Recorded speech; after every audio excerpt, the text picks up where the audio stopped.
This is possibly going to become my new go-to monitor. Yes, the Shimbol one. Let's see what the fuss is all about. And by fuss, I mean, yeah, let's just crack on.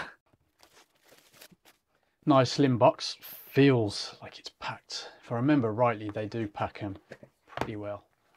Right, so let's have a little look. So we've got instructions, little quality tag, screen protector, nice touch. We've got HDMI cable, this little cold shoe adapter, all metal, and the unit itself in all its shiny glory.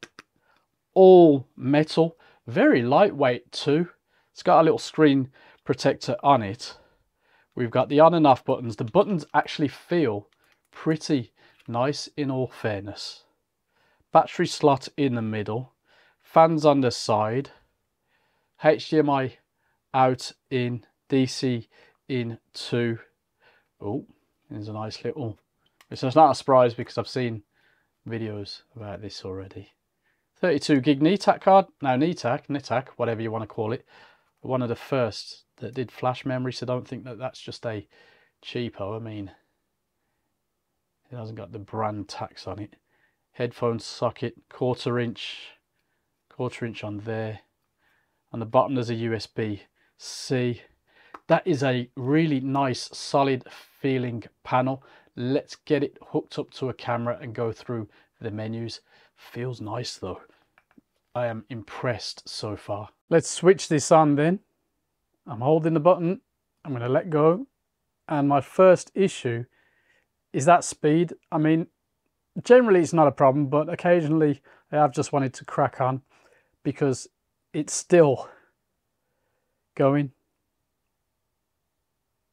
still going, still going, and still going. Riveting, but you get the point. Now we're ready. Now we can see what's on my screen. If I press the touch screen, I can get rid of all the overlay, the menu options. If I press here, I can lock it. So that's pretty cool. Battery level at the top. The feed there, well, it's 4K downsampled to full HD, which is actually what you'll get with the recording at different bit rates.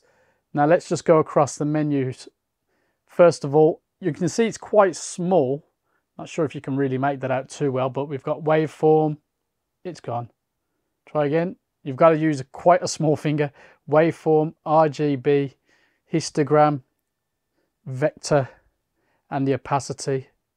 Now the next one, the markers, safe, grip, which should say grid, so spelling error there. Anamorphic, which is definitely of interest to me as I've been playing around with anamorphic a little bit lately. We've got the 2, 1.8, 1.65, 1.5 and 1.33 times. There is a bit more to that. The rest of the menus there, the markers, the center markers, mats, all very handy. I do like that. Let's just get rid of this. There we go. Then over here we've got the focus and the zoom and the peaking. Pretty cool. Then we've got zebras, false color, monochrome. So if we just flick monochrome, and you can see we can easily switch it around. Let's turn that off. False colors. There we go. Definitely fully featured. Then over here we've got the LUTs. You can load your own LUTs. You can delete LUTs off your file as well. You've got the gammas, HDR, color temperature. So that is pretty cool. And over here, recording and playback and menu. So user trigger timecode LT, HQ and XQ. So at first I hadn't set it to XQ, it was at default LT. So that's a higher bit rate. XQ giving you 100 megabytes per minute.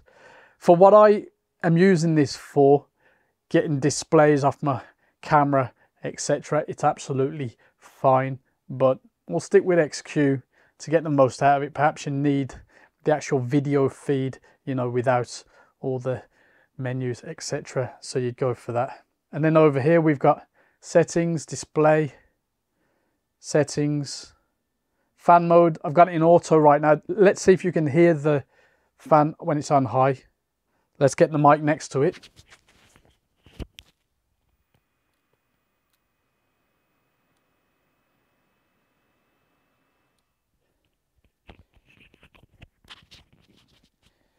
It is kicking in now, so it takes a while.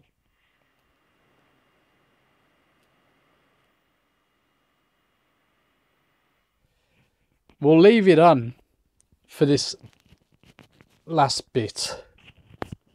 We'll leave it on high, but I also have a fan going from my main light at the top, which I've got on full. So we'll see. In the real world, it might not make such a big difference. Anyway, what else? SD card, function buttons. That's what you can set the function buttons to do. F1, F2 and F3. So they're on the top there. I haven't set them yet. And then you've got the firmware, etc. Cool. Now recording is simply done like so. So that's now recording what is on the screen there.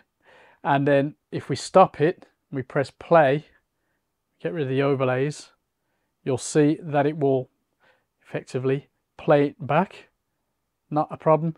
But once it's finished, it will just stay like that until you go back here and push it back. Now you can scroll through the other clips that you have here, and the number changes, and then let it sort itself out and you're in. Absolutely fine. Or you can go here and you can see a list. So if we scroll right back up to when I used it yesterday, and you can see that clip there. I don't know if we've got anything else on the card now, but you get the idea. It's pretty responsive, you know. It's not too bad, but you do need a fairly small finger. But anyway, yeah, cool. So let's stop that.